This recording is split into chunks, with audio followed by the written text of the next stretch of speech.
Цифровое телевидение стало доступным для жителей Якутска и пригородных поселков.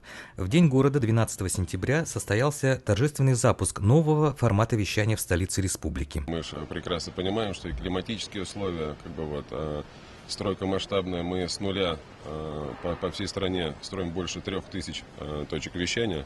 Понимаете, что это необходимо огромное количество и специалистов, строителей. Поэтому здесь есть такие субъективные факторы. Поэтому Якутия в целом была в 4-й очереди. И надеемся, что к 2016 году мы сможем достроить полностью, чтобы охват населения был практически 100%.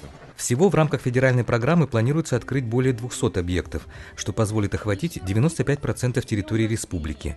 Сегодня цифровое телерадиовещание осуществляется в ряде районов Южной и Центральной Якутии, а также на севере, в заполярном поселке Тикси. На сегодняшний день запущено 13 объектов по республике.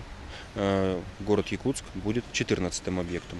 Всего планируется в соответствии с программой построить более 200 объектов по всей территории республики. В торжественной церемонии запуска цифрового телерадиовещания приняли участие зампред правительства Якутии Александр Соловьев, министр связи информационных технологий Александр Борисов, представители руководства российской телевизионной и радиовещательной сети. Мы открываем новый этап в развитии цифрового эфирного телерадиовещания на территории республики. В 2016-2017 годах будут установлены передатчики цифрового эфирного телерадиовещания еще в 198 населенных пунктах. Всего их в республике будет 300, и это будет покрывать 95% территории всей республики Саха-Якутия. С этого дня жители Якутска смогут смотреть 10 телевизионных каналов и слушать 3 федеральных радиостанции в высоком цифровом качестве.